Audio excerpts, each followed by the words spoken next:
Tak terhitung tatapan tertegun menatap Nalan Yanran yang jatuh dari udara seperti kupu-kupu yang kehilangan sayapnya. Wajah mereka dipenuhi dengan rasa tidak percaya. Pemimpin junior sekte Mystic Cloud ini sebenarnya begitu mudah dikalahkan. Di platform batu, Yunlang dan para tetua lainnya hanya dengan tenang menyaksikan Nalan Yanran yang perlahan-lahan turun. Jika seseorang berpikir bahwa dia akan dikalahkan dengan begitu mudah, seseorang akan benar-benar meremehkan pelatihan sekte Mystic Cloud. Di atas pohon besar, Jiak Xing Tian tersenyum sambil menatap Xiao Yan. Segera dia menggelengkan kepalanya dan berkata, sayangnya serangan kali ini tidak menyebabkan banyak kerusakan pada Nalan Yanran. Nalan Yanran yang jatuh perlahan, anehnya melayang di udara saat dia berada setengah meter dari tanah. Dia dengan lembut melambaikan tangannya dan tubuhnya melayang di udara. Setelah itu dia mendarat di permukaan batu hijau yang keras dengan cara yang ringan dan gesit. Melihat Nalan Yanran yang sebenarnya tidak terluka, setelah mendarat di tanah, napas lega terdengar di seluruh lapangan. Mata cantik Nalan Yanran serius. Dia memandang Xiao Yan di sisi berlawanan yang ekspresinya masih tenang. Dengan suara lembut, dia berkata, kamu benar-benar mengejutkanku. Tidak peduli apa, setidaknya aku percaya bahwa kamu tidak lagi menjadi tuan muda yang tidak berguna dari klan Xiao sejak saat itu. Xiao Yan tidak memberikan jawaban atas kata-kata yang akhir tetapi dari Nalan Yanran. Dia hanya mengangkat matanya dan menatapnya dengan acuh tak acuh. Saat dia merasakan energi berwarna hijau pucat yang perlahan melonjak di tubuh Nalan Yanran, dia bergumam lembut di dalam hatinya. Apakah dia akhirnya akan menunjukkan kemampuannya yang sebenarnya? Nalan Yanran perlahan mengangkat tangannya. Cahaya hijau di atas pedang panjang berwarna hijau pucat menjadi semakin pekat saat tatapannya menatap Xiao Yan. Saat suara Nalan Yanran perlahan-lahan turun, jubah di tubuhnya dan rambut hitamnya di kepalanya tiba-tiba bergerak meskipun tidak ada angin. Kehadiran yang kuat perlahan-lahan naik dari dalam tubuhnya. Tingkat kekuatan kehadiran yang mengesankan menyebabkan murid-murid sekte Mystic Cloud dan sekitarnya melebarkan mulut mereka dengan syok. Banyak omongan lembut tanpa sadar terdengar. Ki ini, apakah Nalan Yanran maju ke Dadosi? Melihat ekspresi dari murid-murid sekte Mystic Cloud sekitar, tampak bahwa mereka tidak yakin tentang kekuatan aktual Nalan Yanran. Benar-benar tak terduga keponakan Nalan telah mencapai kelas Dadosi pada usia seperti itu. Dia benar-benar sangat mengagumkan. Mu Chen menoleh dan berkata sambil tersenyum kepada Nalan Ji setelah menatap Nalan Yanran yang memancarkan kekuatan yang kuat. Tawanya mengandung beberapa kecemburuan. Meskipun Musan saat ini Dosi bintang 9 dan tampaknya hanya setengah langkah dari Dadosi. Mu Chen tahu bahwa setengah langkah ini adalah sesuatu yang sangat sulit untuk dilewati jika seseorang tidak memiliki keberuntungan yang cukup. Keponakan Musan juga tidak lemah. Nalan Ji tersenyum dan memberikan respon sopan. Kekuatan yang Nalan Yanran tiba-tiba tunjukkan juga membuatnya menghela nafas lega. Terlepas dari bagaimana seseorang mengatakannya, Nalan Yanran pada akhirnya adalah anggota klan Nalan. Jika dia kalah di kompetisi hari ini, tidak hanya sekte Mystic Cloud akan kehilangan muka, tetapi klan Nalan juga akan merasa malu. Selain itu, Nalan Yanran bahkan secara impulsif mengatakan bahwa jika dia kalah, dia akan menjadi budaknya ketika dia membuat perjanjian saat itu. Ketika dia memikirkan wanita muda tertua dari klan Nalan dan calon penerus sekte Mystic Cloud menjadi pelayan wanita orang lain, ada beberapa indikasi keburukan di wajah tua Nalan Ji. Saat dia perlahan-lahan melepaskan napas, Nalan Ji menatap Xiao Yan yang dengan tenang memperhatikan Nalan Yanran. Dia dengan lembut berkata, keponakan Xiao, saya benar-benar minta maaf. Kompetisi ini memiliki terlalu banyak komplikasi untuk Nalan Yanran. Aku takut kami hanya bisa membuat kesalahan padamu. Di masa depan saya akan memerintahkan klan Nalan untuk mengkompensasi klan Xiao. Mendengar kata-katanya yang penuh percaya diri, tampaknya dia tidak optimis Xiao Yan bisa memenangkan kompetisi ini. Lagi pula dia tidak memiliki dukungan dari faksi besar seperti sekte Mystic Cloud di belakangnya. Di peron batu tepat di belakang monumen batu yang terletak di tengah alun-alun, 10 orang tua berjubah putih itu menyipitkan mata tuanya saat mereka menyaksikan 2 orang di alun-alun. Kadang-kadang mereka membisikkan sesuatu di antara mereka sendiri. Pertarungan baru saja dimulai, namun Nalan Yanran terpaksa menggunakan kekuatan sejatinya. Di sisi lain, lelaki kecil dari klan Xiao tampaknya tetap sangat tenang.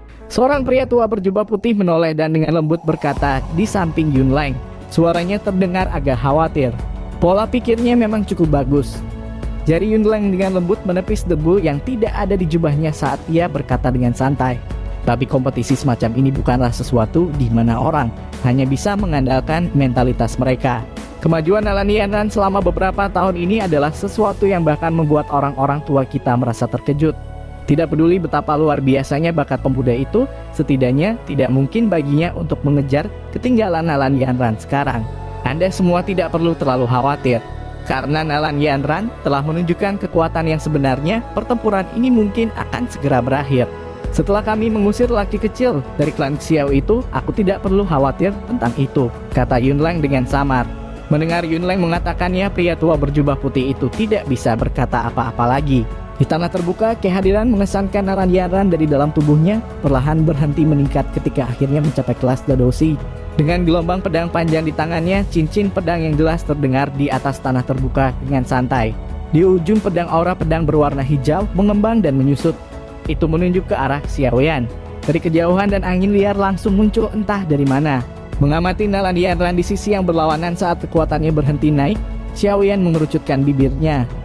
Dia dengan lembut bergumam seperti yang diharapkan sekitar Dadoshi bintang 2. Mari, mulai bersiap keluarkan semua kemampuan kita. Xiaoyan memutar lehernya dan menghela napas dengan lembut. Telapak tangannya memegang penguasa Satsuan berat di atas tanah. Segera dia menggunakan kekuatannya untuk memasukkannya ke tanah. Doki berwarna hijau di tubuhnya seperti api karena tiba-tiba melonjak. Beberapa saat kemudian Doki menghilang dan Doki armor berwarna hijau muncul di depan mata semua orang. Semua orang kaget setelah Xiaoyan mengeluarkan Doki armornya. Orang ini juga sebenarnya adalah Dadoshi. Merasakan tanah terbuka yang tiba-tiba menjadi sunyi. Jia Xingtian menatap baju besi Doki di tubuh Xiaoyan yang samar-samar memancarkan cahaya berwarna hijau. Wajahnya agak kaget dan kagum. Terlepas dari bagaimana seseorang mengatakannya, bisa memanggilnya berarti orang itu sudah memasuki kelas Dadoshi. Merefleksikan apa yang dilihatnya dari titik ini, tampaknya kesenjangan antara kekuatan Xiaoyan dan Nalan Yanran tidak terlalu besar. Hal yang menyebabkan Jia Xingtian terkejut adalah bagaimana orang kecil dari klan Xiao ini, yang tidak memiliki dukungan kuat di belakangnya, sebenarnya bisa dengan cepat mengejar Nalan Yanran dalam 3 tahun singkat ini. Orang harus tahu bahwa di belakang Nalan Yanran ada sekte mistik laut yang merawatnya dan memberikan dukungan.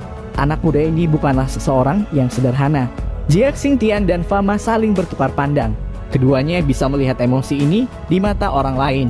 Di sisi lain, wajah Nalanji yang baru saja santai untuk sementara waktu, kemudian sekali lagi tegang. Matanya menatap tajam pada baju besi Doki di tubuh Xiaoyan. Beberapa saat kemudian, dia akhirnya menghela nafas panjang.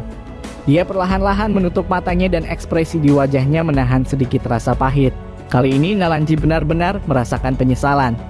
Dia menyesal tidak menghentikan Nalan Yanran saat itu. Jika Nalan Yanran tidak membuat masalah membatalkan pertunangan, anak muda ini yang mengandalkan dirinya saat ia berubah menjadi Dadoshi yang kuat akan menjadi menantu yang menjadi anggota klan Nalan dan akan sangat puas dengan ini. Di masa lalu Nalanji sangat marah dengan tindakan Nalan Yanran membatalkan pertunangan karena dia sangat sombong. Kesepakatan dia dan kakek Xiaoyan buat adalah sesuatu yang membuatnya merasa terhina setelah dia memutuskannya. Jika bukan karena alasan ini, siapa yang mau membiarkan cucunya yang luar biasa menikahi tuan muda dari klan Xiao yang hanya orang yang tidak berguna saat itu? Bahkan tanpa dukungan dari belakang, Xiaoyan benar-benar mampu dengan cepat mengejar kecepatan Nalan Yanran dalam 3 tahun. Bakat pelatihan semacam ini hanya bisa digambarkan dengan satu kata, yaitu menakutkan. Oleh karena itu, hanya pada saat ini Nalanji benar-benar merasakan betapa besar kerugian yang dialami klan Nalan melalui tindakan impulsif Nalan Yanran saat itu. Dadoshi yang belum genap 20 tahun. Siapa yang bisa menjamin sejauh mana dia akan tumbuh setelah beberapa tahun? Doang sudah cukup untuk mendukung seluruh klan Nalan. Jika Xiaoyan mencapai kelas ini di masa depan, siapa yang bisa menjamin bahwa kekuatan klan Xiao tidak akan tiba-tiba melambung, bahkan mungkin mencapai titik mengancam 3 klan besar. Ketika dia memikirkan konsekuensi serius itu, kepahitan di wajah Nalanji menjadi semakin padat. Beberapa saat kemudian, dia membuka matanya dan sekali lagi menghela nafas.